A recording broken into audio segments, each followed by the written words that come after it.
వేప చెట్టు మహత్యం విన్నా, చెప్పినా, చదివినా మీ ఇంట్లో అన్నీ శుభాలే కలుగుతాయి. సకల ఐశ్వర్యాలు కలుగుతాయి. వేప చెట్టు కనబడితే ఈ ఒక్క మాట అనండి చాలు. లక్ష్మీదేవి అనుగ్రహం మీకు తప్పకుండా కలుగుతుంది.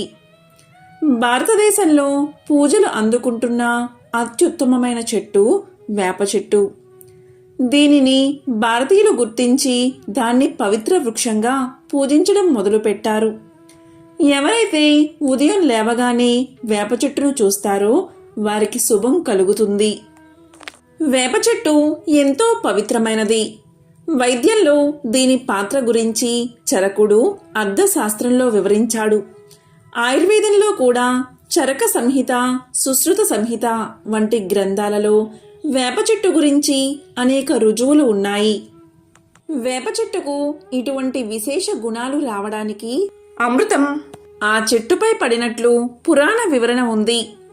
గరుత్మంతుడు తన తల్లి దాస విముక్తి కొరకు అమృతాన్ని తీసుకువెళ్తుండగా కొన్ని చుక్కలు చింది భూలోకంలోని వేప చెట్టు మీద పడగా అది శక్తివంతమైన మానవులకు మేలు చేసే వృక్షంగా మారిందని పురాణ కథ కూడా ఉంది.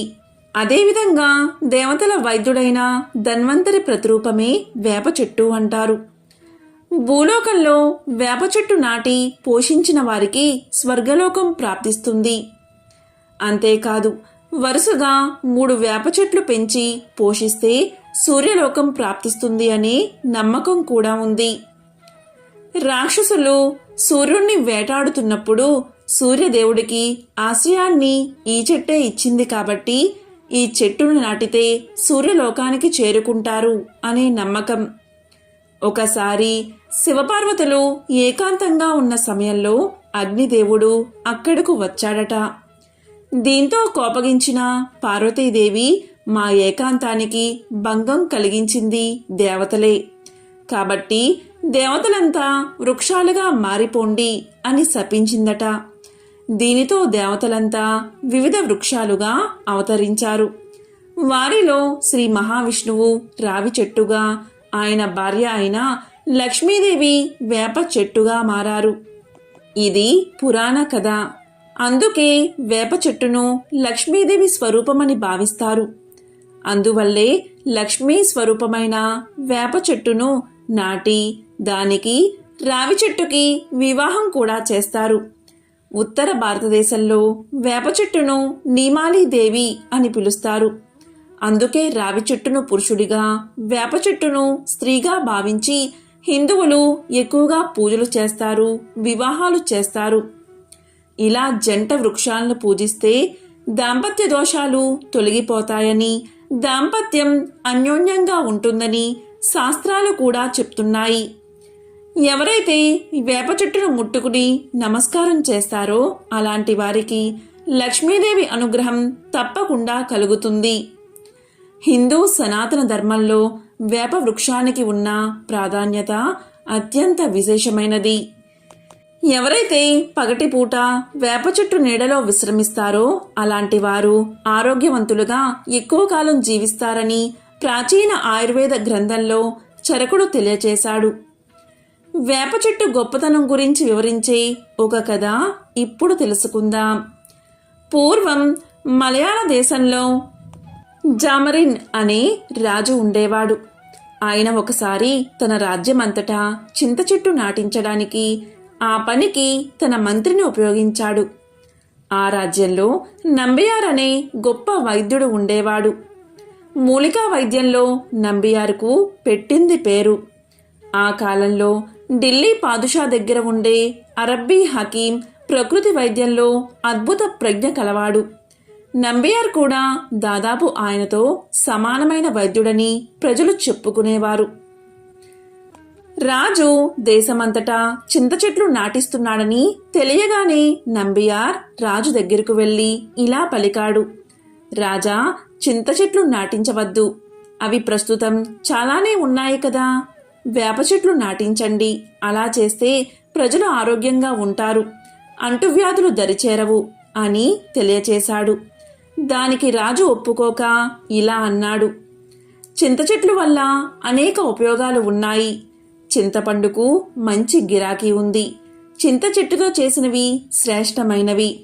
చింత చిగురు, చింత పువ్వు ఎంతో రుచిగా ఉంటాయి.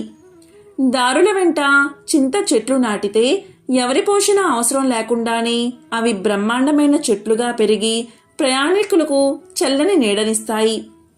వేప చెట్టు వల్ల ప్రయోజనం ఏమిటి అని రాజు అన్నాడు.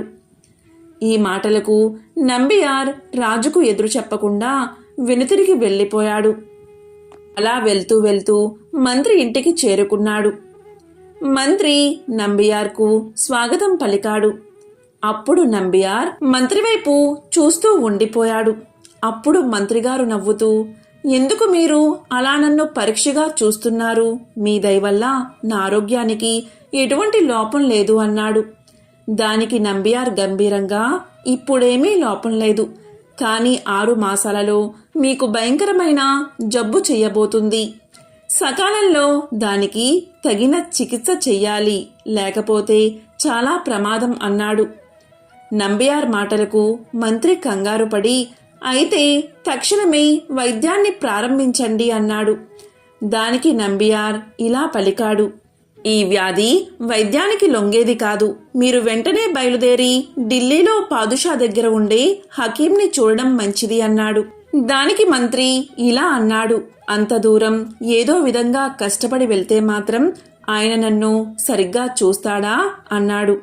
దానికి నంబియార్ ఇలా అన్నాడు, హకీం గారికి అటువంటి తేడాలేమీ లేవు. ఆయన ఎంత పేదవాడు వచ్చినా ధనవంతుడు వచ్చినా ఒకేలా ఆదరిస్తాడు. మీరు వెంటనే బయలుదేరడం మంచిది అన్నాడు. వ్యాధి విషయంలో నంబియార్ చెప్పిన మాటలకు తిరుగులేదు కాబట్టి మంత్రి సెలవు తీసుకుని ఢిల్లీకి ప్రయాణమయ్యాడు. ఆయన బయలుదేరే సమయంలో నంబియార్ ఒక సలహా ఇచ్చాడు. మీరు దారిలో ప్రయాణం చేసే సమయంలో చింత చెట్టు నీడలోనే విశ్రమించండి. చింత చెట్టు తోపుల్లోనే పడుకోండి. చింత చెట్టు పుల్లతోనే దంతాలు తోముకోండి. మీ వంట చింత చెట్టు కట్టెలతోనే చేయించుకోండి అన్నాడు. ఇక మంత్రి నంబియార్ ఇచ్చిన సలహాను అక్షరాలా పాటిస్తూ తన సపరివారంగా ఢిల్లీకి ప్రయాణమయ్యాడు. ఇంకా ఢిల్లీకి చేరే లోపలే ఆయన ఆరోగ్యం పాడవడం ప్రారంభమైంది. బలహీనత ఏర్పడింది. శరీరం చిక్కి పాలిపోసాగింది. ఆహా, నంబియార్ ఎంత తెలివైన వైద్యుడు! ఈరోజు వచ్చిన అనారోగ్యాన్ని ఆ రోజే పసిగట్టాడు అనుకుంటూ మంత్రి అత్యంత అనారోగ్య పరిస్థితుల్లో ఢిల్లీకి చేరుకున్నాడు. ఆయనకు హకీం గారి దర్శనం చాలా సులువుగా లభించింది. మంత్రి చెప్పిందంతా విని హకీం ఈ విధంగా అనుకున్నాడు. చింత చెట్ల వల్ల ప్రయోజనం లేదనే విషయాన్ని రుజువు చేయడానికి నంబియార్ మంత్రిని తన వద్దకు పంపించాడని ఊహించాడు. ఇక మంత్రితో హకీం ఇలా అన్నాడు, మీ వ్యాధి గొప్పదే, కానీ చికిత్స చాలా సులువైనది అని పలకగానే మంత్రి అదేమిటో సెలవియ్యండి అన్నాడు. వెంటనే హకీం ఇలా చెప్పాడు, మీరు వెంటనే బయలుదేరి మీ దేశానికి వెళ్ళిపోండి.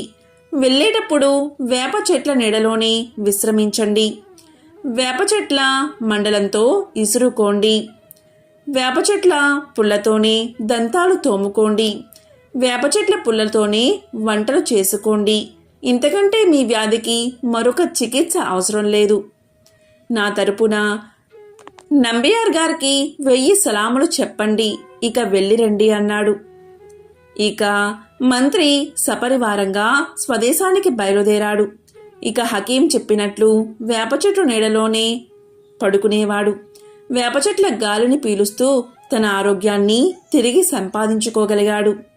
ఇక మంత్రి స్వదేశానికి చేరేసరికి పూర్వం కన్నా రెట్టింపు బలము, కళ ఆయనలో కనబడ్డాయి. మంత్రి ఇల్లు చేరగానే నంబియార్ ఆయన్ని చూడ్డానికి వచ్చాడు.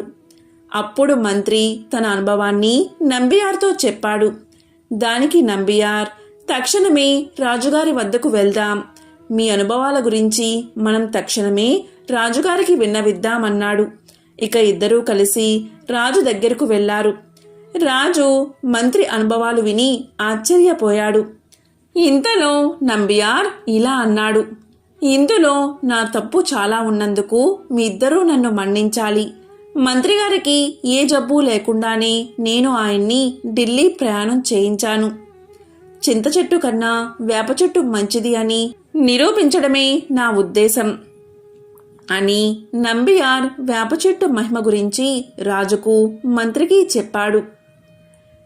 రాజా, ఇప్పటికైనా ప్రజల మేలు కోరి చింత చెట్లు నాటడం మాని వేప చెట్లు నాటించండి అని వేడుకున్నాడు.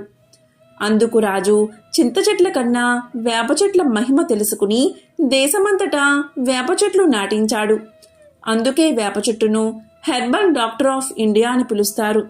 ఎందుకు అంటే వేప చెట్టు ఆకుల నుండి పూత వరకు అన్ని భాగాలు ఔషధాల్లో ఉపయోగిస్తారు. దాదాపు 400 సంవత్సరాల క్రితం నుండి ఆయుర్వేదంలో వాడుతున్నారు. వేప చెట్టును సర్వరోగ నివారణగా పిలుస్తారు. వేప చెట్టు గాలిలోని వైరల్ బ్యాక్టీరియాను నశింపచేసి మనకు ఆరోగ్యాన్ని పెంచుతుంది. మన తెలుగు సంవత్సరాది ఉగాది రోజు వేపపూత బెల్లంతో చేసిన ఉగాది పచ్చడి తినాలని శాసనాలు చెబుతున్నాయి. అంటే వేపపూత బెల్లం కలిపి తినడం వల్ల మనిషి శరీరం వజ్రంగా మారుతుంది. అంత ఆరోగ్యాన్ని మనకు ప్రసాదిస్తుంది. వేప పుల్లతో దంతాలు తోమితే సమస్త దంత సమస్యలు తొలగిపోతాయి. ఇలా దంతాలు తోమే సమయంలో ఆ ఆకుల రసం పొట్టలోకి వెళ్ళడం వల్ల లోపల ఉన్న చెడు అంతా బయటకు పోతుంది. అంతర్గత అవయవాలు ఆరోగ్యంగా పనిచేస్తాయి. అంతేకాదు పళ్ళు తెల్లగా దృఢంగా మారతాయి. మీకు 100 సంవత్సరాలు వచ్చినా దంతాలు దృఢంగానే ఉంటాయి. అమ్మవారు సోకినప్పుడు వేపాకుల మీద పడుకోబెడితే నయమవుతుంది. వేప చెట్టు గాలిలోని కాలుష్యాన్ని నివారించి మనకు చక్కటి ఆరోగ్యాన్ని ఇస్తుంది. వేప చెట్టు సమీపంలో ఎవరైతే నివసిస్తారో అలాంటి వారికి ఎటువంటి వ్యాధులు దరిచేరవు. వారానికి ఒకసారి పరగడుపున 7 వేప చిగుళ్ళు నూరి ఉండచేసి మింగి 1/2 కప్పు పెరుగు సేవిస్తే కడుపులో మరియు పేగుల్లోని వివిధ రకాల క్రిములు చనిపోతాయి. వేప చిగుళ్ళు పసుపు సమానంగా కలిపి లేపనం చేస్తే దురదలు దద్దుర్లు నయమవుతాయి. కాబట్టి వేప చెట్టు అంత గొప్పది అని పరిశోధనలు కూడా తెలియచేస్తున్నాయి. ప్రపంచంలోని శాస్త్రవేత్తలంతా వేప చెట్టుపై అనేక పరిశోధనలు చేసి ఇంతకు మించిన చెట్టు ఈ భూమండలంలోనే లేదని ఎంతో గొప్పగా చెప్పారు. అంత విశేషమైనది వేప చెట్టు మహిమ. వేప చెట్టు సాక్షాత్తు లక్ష్మీ స్వరూపం. కాబట్టి ఎవరైతే వేప చెట్టును చూసి నమస్కారం చేసి ఈ ఒక్క మాటను అనుకుంటారో అలాంటి వారికి లక్ష్మీ అనుగ్రహం తప్పకుండా కలుగుతుంది. ఆ మాట ఏంటి అంటే ఓం లక్ష్మీ నారాయణాయ నమః అనే మాటను 3 సార్లు అనుకుంటే చాలు. ఆ అమ్మవారి అనుగ్రహం మీకు కలిగి రుణ సమస్యలు ఆర్థిక ఇబ్బందులు తొలగిపోతాయి. సమస్త శుభాలు కలుగుతాయి. దీపావళి అమావాస్య లక్ష్మీదేవికి ఎంతో ప్రీతికరమైన రోజు, ఎంతో శక్తివంతమైన రోజు దీపావళి అమావాస్య. మరి ఇంతటి విశేషమైన రోజు. ఈ ఒక్క మాటను 3 సార్లు మనసులో తలిస్తే చాలు. ఆ ధనలక్ష్మీదేవి యొక్క సంపూర్ణ అనుగ్రహం మీకు లభిస్తుంది. అష్టైశ్వర్యాలు భోగభాగ్యాలు కలుగుతాయి. మరి దీపావళి అమావాస్య రోజు ఏ మాటను మనసులో 3 సార్లు తలుచుకోవాలో, ఏ మాటను తలిస్తే సిరి సంపదలు భోగభాగ్యాలు కలుగుతాయో ఇప్పుడు ఈ వీడియోలో తెలుసుకుందాం. అజ్ఞాన అంధకారంలో కొట్టుమిట్టాడుతున్న లోకానికి భగవానుడు కరుణతో పరిపూర్ణ జ్ఞానకాంతులు ప్రసరించిన వేళ దీపావళి. దీపావళి అంటే టపాసులు కాల్చడం కాదు, దీపాలను ప్రతి ఇంట్లో వరుసగా వెలిగించడమని అర్థం. అసలు దీపావళి అంటేనే దీపాల వరుస అని అర్థం. దీపావళి రోజు ప్రతి ఇంట్లో కొబ్బరి నూనె, ఆవు నెయ్యి, నువ్వుల నూనెతో దీపాలు వెలిగిస్తే చాలా మంచిది. సాధారణంగా దీపావళి చలికాలంలో వస్తుంది. ఇటువంటి చలికాలంలో దీపాలను వెలిగించడం వల్ల వేడిని పుట్టించి కొన్ని రకాల వైరస్లు గాలిలోకి వ్యాపించకుండా చేస్తుంది. ఇలా కొబ్బరి నూనె, ఆవు నెయ్యి, నువ్వుల నూనె ఉపయోగించి వెలిగించే దీపాల వాయువు వాతావరణంలో కలిసి స్వచ్ఛమైన గాలిని మనకు అందిస్తుంది. ఇదే అసలైన దీపావళి. అలా కాకుండా టపాసులు కాల్చి శబ్ద కాలుష్యాన్ని చేయడం దీపావళి కాదు. వాతావరణ కాలుష్యాన్ని పెంచడం దీపావళి అర్థాన్నే మార్చిస్తుంది. దీపాల శోభ ఎక్కడైతే ఉంటుందో అదే నిజమైన దీపావళి. దీపం ప్రసరించే వెలుగు పరబ్రహ్మ స్వరూపం. పరబ్రహ్మ అంటే ఈ సకల చరాచర జగత్తును తన కనుసైగలతో నడిపించే అనంతమైన అద్భుత శక్తి. అందువల్లే మనం వెలిగించే దీపం మనోవికాసానికి, సద్గుణ సంపత్తికి, మానసిక ఆనందానికి, ఐశ్వర్యానికి ప్రతిరూపం. దీపావళి రోజు మీరు ఏమీ చేయకపోయినా ఇంట్లో లక్ష్మీదేవి ఫోటో ముందు ఈ ఒక్క దీపాన్ని వెలిగించి నమస్కారం చేస్తే చాలు. ఆ దీపపు కాంతి వద్దకు ఆ మహాలక్ష్మీదేవి వచ్చి అక్కడి నుంచి కదలదు. ఈ రోజు దీపాన్ని లక్ష్మీదేవిగా భావించి పూజిస్తే ఆ ఇంట్లో లక్ష్మీదేవి అష్టైశ్వర్యాలు, సిరి సంపదలు కలిగేలా దీవిస్తుంది. కాబట్టి దీపావళి రోజు ప్రతి ఒక్కరూ దీపాలను వెలిగించి ఈ భూమిని, పర్యావరణాన్ని కాపాడండి. టపాసులు కాల్చకండి. మరి దీపావళి రోజు ఎవరైతే ఈ ఒక్క మంత్రాన్ని మనసులో 3 సార్లు తలుస్తారో వారికి అమ్మవారి సంపూర్ణ అనుగ్రహం లభిస్తుంది. అష్టైశ్వర్యాలు, భోగ భాగ్యాలు కలుగుతాయి. రుణ బాధలు, రుణ సమస్యలు తీరిపోతాయి. ధనాదాయం పెరుగుతుంది. లక్ష్మీ కటాక్షం కలుగుతుంది. ఈ మంత్రాన్ని ఈరోజు ఎవరైతే మనసులో 3 సార్లు అనుకుంటారో వారు అనుకున్న పనులన్నీ త్వరగా నెరవేరతాయి. లక్ష్మీ కటాక్షం కలుగుతుంది. ఈ మంత్రాన్ని దీపావళి రోజు రాత్రి లక్ష్మీదేవి పటం ముందు దీపాన్ని వెలిగించి మనసును ప్రశాంతంగా ఉంచుకుని 3 సార్లు జపించండి. ఇలా చేస్తే ఉత్తమ ఫలితాలు కలుగుతాయి. చీకటిని పారదొలుతూ వెలుగులు తెచ్చే పండుగగా, విజయానికి ప్రతీకగా దీపావళి పండుగను జరుపుకుంటాము. మరి ఇంతటి విశేషమైన రోజు ఏ మంత్రాన్ని జపించాలి అంటే ఓం క్లీం శ్రీం శ్రియై నమః, ఓం క్లీం శ్రీం శ్రియై నమః, ఓం క్లీం శ్రీం శ్రియై నమః. ఈ మంత్రాన్ని 3 సార్లు జపిస్తే మీరు తలచిన కోరికలు తప్పకుండా నెరవేరతాయి. ఇంతటి అద్భుతమైన, శక్తివంతమైన దీపావళి అమావాస్య రోజు మీరు ఈ చెట్టును తాకి వస్తే మీకు తిరుగులేని విధంగా రాజయోగం పడుతుందని మన శాస్త్రాలు చెప్తున్నాయి. మరి దీపావళి రోజు ఏ చెట్టును తాకితే అదృష్టం వరిస్తుందో ఇప్పుడు ఈ వీడియోలో తెలుసుకుందాం. అలాగే ఈరోజు నైవేద్యాన్ని కూడా ఆ చెట్టుకు సమర్పించాలి. మన హిందూ మతంలో వృక్షాలను, మొక్కలను దేవీ దేవతలుగా భావించి పూజలు చేస్తూ ఉంటాం. కొన్ని చెట్లను దేవతా వృక్షాలు అని పిలుస్తారు. నిజానికి చెట్లు భూమి మీద ఉన్న సౌరశక్తిని గ్రహించుకునే కేంద్రాల్లో ఒకటి. అవి మనకు కాయలు, పళ్ళు, పువ్వులు, ఔషధాలు ఇవ్వడంతో పాటు మానవాళి మనుగడకు ఎంతగానో తోడ్పడుతున్నాయి. అదేవిధంగా చెట్లకు మనుషుల మాదిరిగా ఆనందం, బాధ వంటివి ఉంటాయని మనువు పేర్కొన్నారు. దానిని ఆధునిక విజ్ఞాన శాస్త్రవేత్తలు కూడా నిరూపించారు. భారతీయ ఋషులు సైతం కొన్ని వృక్షాలను పవిత్రమైనవిగా పేర్కొన్నారు. ఇక ఆర్యులు చెట్లతో సహా ప్రకృతి శక్తులను పూజించేవారు. దేవతా వృక్షాలుగా పేర్కొనే వాటిలో కొన్నిటికి అద్భుతమైన ఔషధ శక్తులు ఉండడం కూడా ఎంతో విశేషం. ఇక దీపావళి అమావాస్య పండుగ రానున్నది. చీకటిని పారద్రోలి వెలుగులు ఇచ్చే పండుగ దీపావళి. విజయానికి ప్రతీక దీపావళి. చెడుపై మంచి సాధించిన విజయమే దీపావళి. దీపావళి అందరి జీవితాలలో వెలుగులు నింపుతుంది.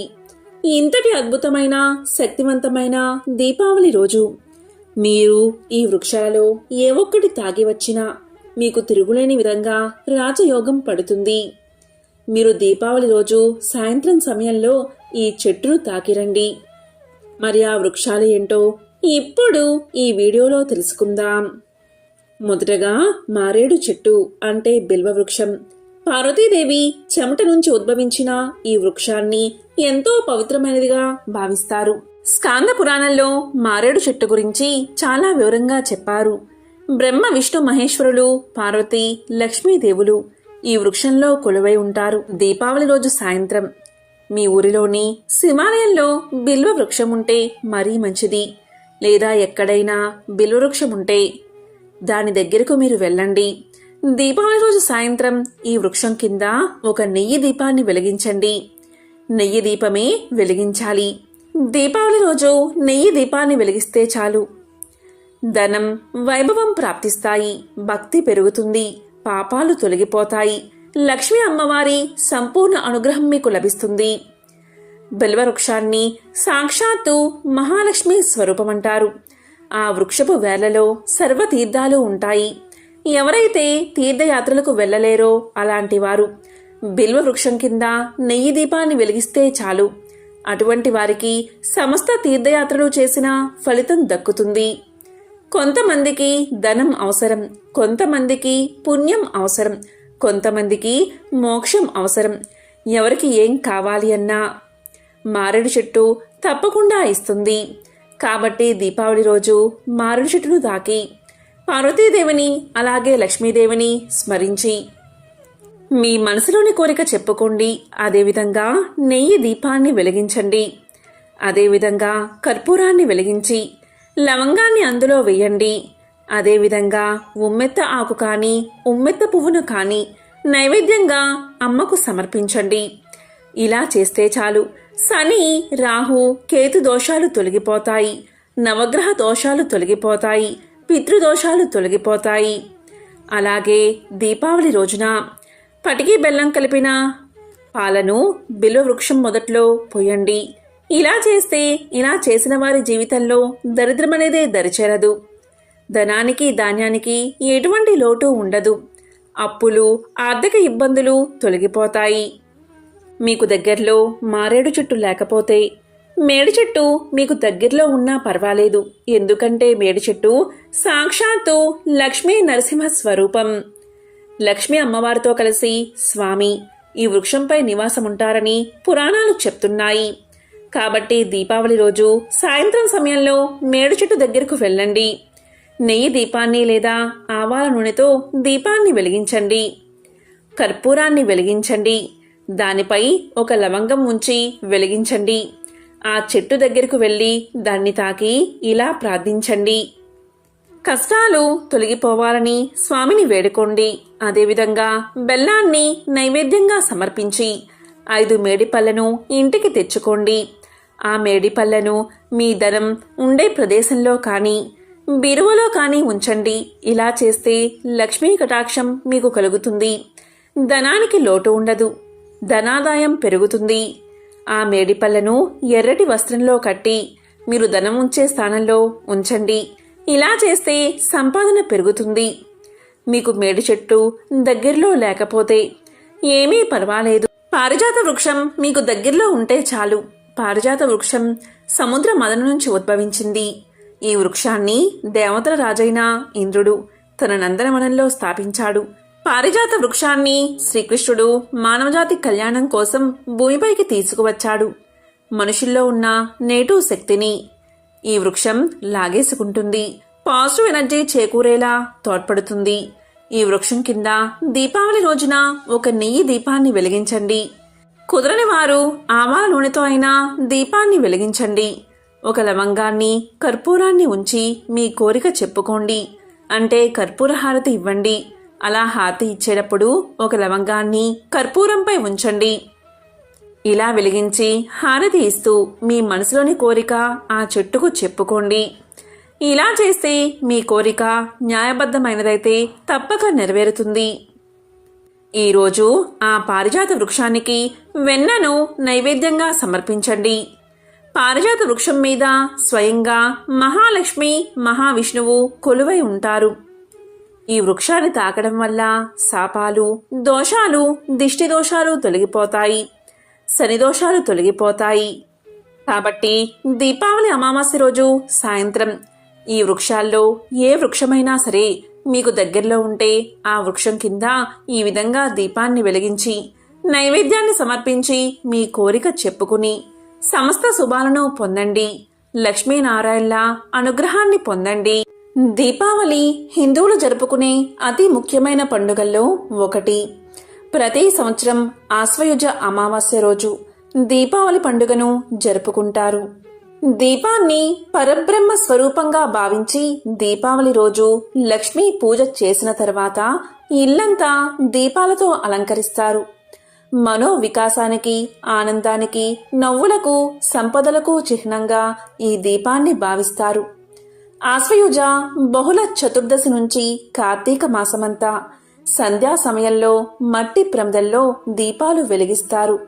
ఈ సంవత్సరం అంటే 2024వ సంవత్సరం దీపావళి ఎప్పుడు జరుపుకోవాలి అనే ధర్మ సందేహం చాలా మందిలో ఉంది.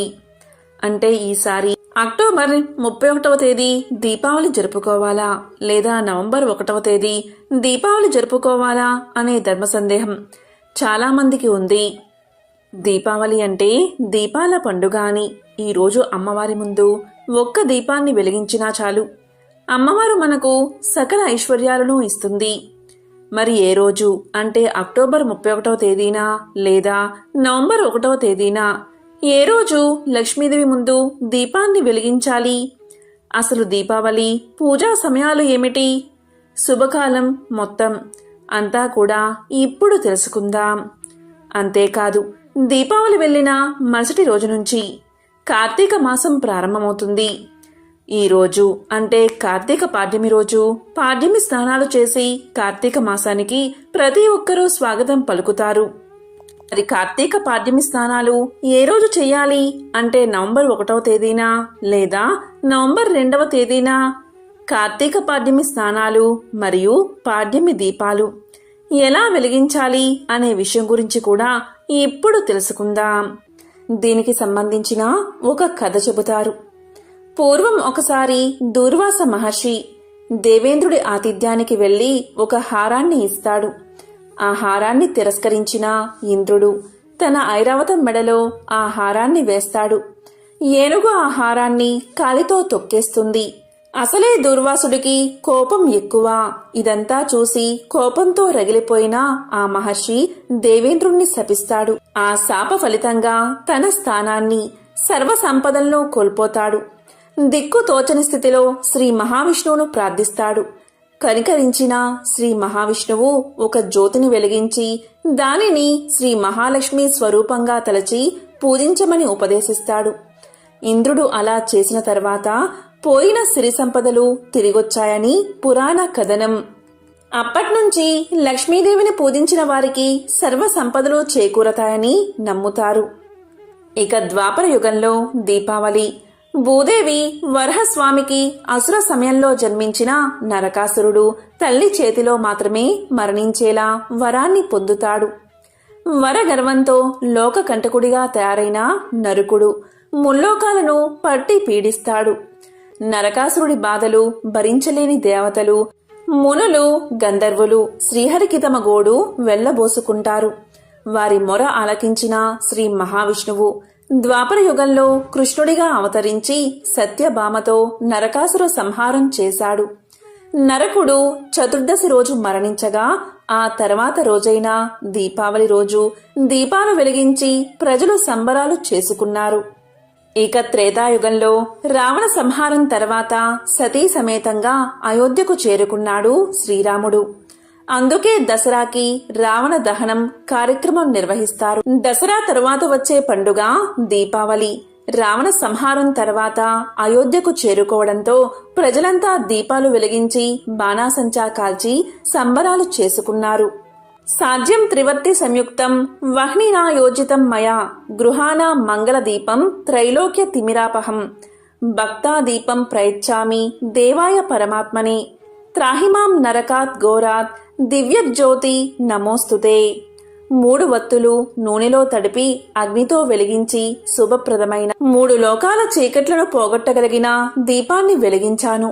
పరమాత్మునికి ఈ దీపాన్ని భక్తితో సమర్పిస్తున్నాను. భయంకరమైన నరకాల నుంచి రక్షించే దివ్యజ్యోతికి నా నమస్కారమని ఈ శ్లోకమర్థం. దీపావళి పండుగను ఏ రోజు జరుపుకోవాలో తెలియాలి అంటే ఈ సంవత్సరం దీపావళి అమావాస్య తిథి గురించి మనకు తెలియాలి. ఈసారి దీపావళి అమావాస్య తిథి అనేది అక్టోబర్ 31వ తేదీ మధ్యాహ్నం 3:52 మొదలై నవంబర్ 1వ తేదీ రాత్రి 6:16 అమావాస్య తిథి ముగుస్తుంది.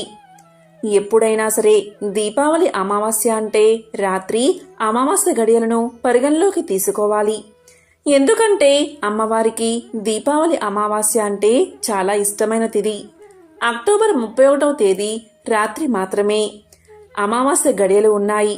నవంబర్ 1వ తేదీ రాత్రి మాత్రం అమావాస్య గడియలు లేవు. ఇలా రాత్రి సమయంలో అమావాస్య గడియలని ప్రామాణికంగా తీసుకుంటారు. దీపావళి అమావాస్యకు సూర్యోదయ సమయంలో అమావాస్య తిథి ఉండాలి అన్న నియమం ఏమీ లేదు. ఉండొచ్చు, ఉండకపోవచ్చు.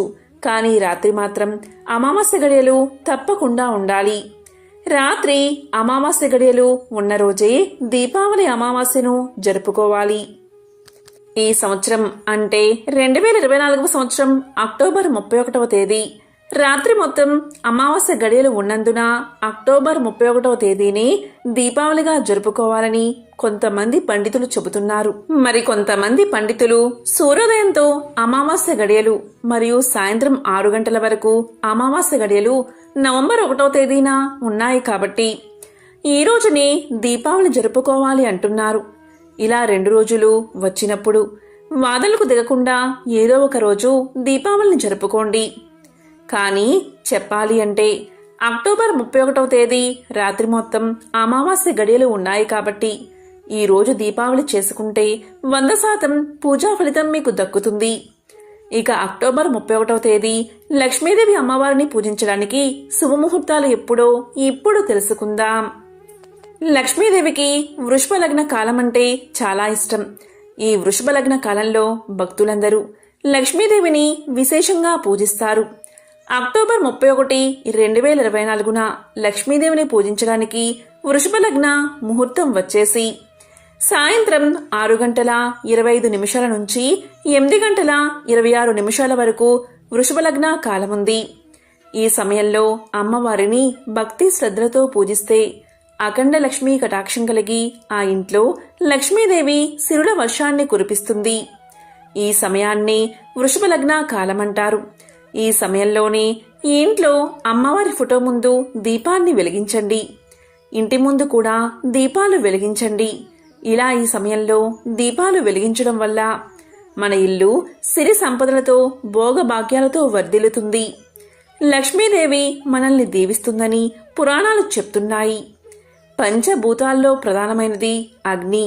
ఈ అగ్ని ప్రాణకోటి మనుగడకు ఉపకరించే తేజస్సును, ఆహారాన్ని, విజ్ఞానాన్ని ప్రసాదిస్తుంది. ఈ దీపాల వెలిగింపు ద్వారా 3 రంగులు ప్రధానంగా మనకు కనిపిస్తాయి.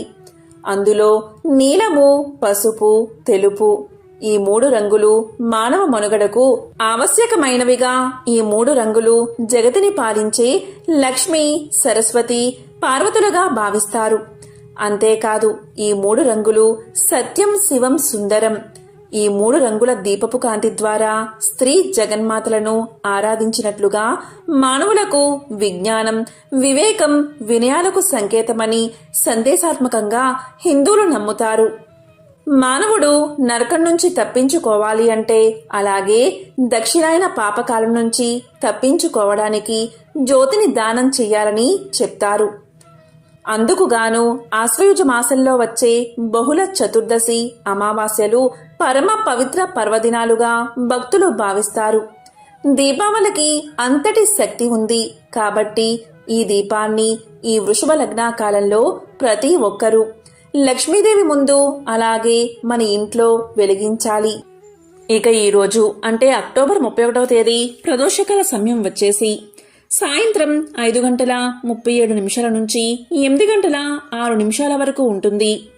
ఇక ప్రదోషకాల లక్ష్మీ పూజా సమయం వచ్చేసి సాయంత్రం 5 గంటల 37 నిమిషాల నుంచి 6 గంటల 16 నిమిషాల పాటు అంటే 40 నిమిషాల పాటు ఈ అద్భుత సమయం ఉంది. దీపావళి పండుగను జరుపుకోవడానికి ఇది అత్యంత దివ్యమైన ముహూర్తమని పురాణాలు చెప్తున్నాయి. అంటే ఈ సమయంలో లక్ష్మీదేవి ముందు, ఇంటి ముందు దీపాలు వెలిగించి దీపలక్ష్మిని పూజించాలి. ఇలా చేస్తే అష్టైశ్వర్యాలు కలుగుతాయి. అదేవిధంగా లక్ష్మీదేవి పూజకు అనువైన మహానిషిత కాలం వచ్చేసి అక్టోబర్ 31వ తేదీ రాత్రి 11 గంటల 26 నిమిషాల నుంచి 12 గంటల 16 నిమిషాల వరకు ఉంటుంది. అంటే మొత్తం కాలం 49 నిమిషాలు. ఇక ఈరోజు సింహలగ్న పూజా ముహూర్తం వచ్చేసి నవంబర్ 1వ తేదీ అర్ధరాత్రి 12 గంటల 50 నిమిషాల నుంచి 2 గంటల 56 నిమిషాల వరకు సింహలగ్న కాలముంది. ఈ సింహలగ్న కాలంలో అలాగే మహానిషిత కాలంలో లక్ష్మీదేవిని విశేషంగా పూజిస్తారు. ఈ సమయంలో ఎవరైతే లక్ష్మీదేవిని భక్తి శ్రద్ధలతో పూజిస్తారో అలాంటి వాళ్లను ఎంతటి పేదవాళ్లైనా సరే అమ్మవారు ధనవంతులుగా చేస్తుందని పురాణాలు చెప్తున్నాయి.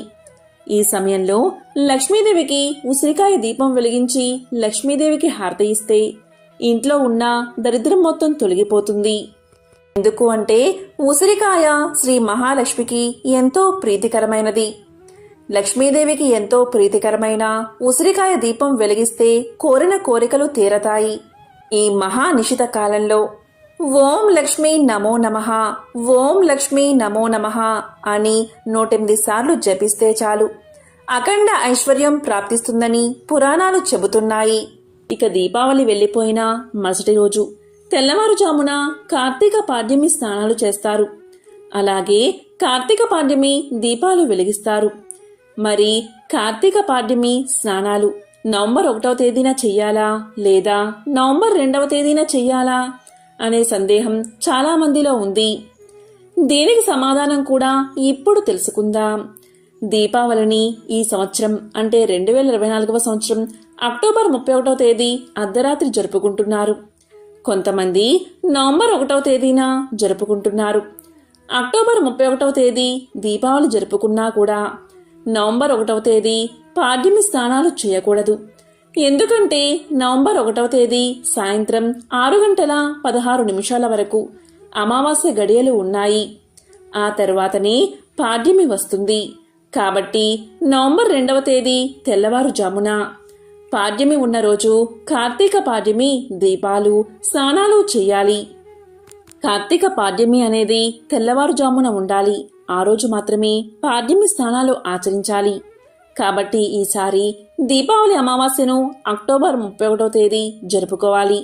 అలాగే కార్తీక పాడ్యమి దీపాలు స్నానాలు నవంబర్ 2వ తేదీ తెల్లవారుజామున చేయాలి. అలాగే దీపాలు వెలిగించాలి, స్నానం చెయ్యాలి.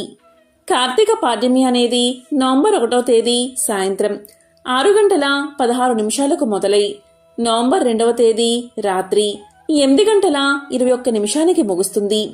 అంటే నవంబర్ 2వ తేదీ తెల్లవారుజామున పాడ్యమి ఉన్నందున అందరూ కూడా పాడ్యమి స్నానాలు చేసి పాడ్యమి దీపాలు వెలిగించి కార్తీక మాసానికి స్వాగతం పలకాలి. ఓం శ్రీ మహాలక్ష్మియే నమః. ఓం శ్రీ మాత్రే నమః.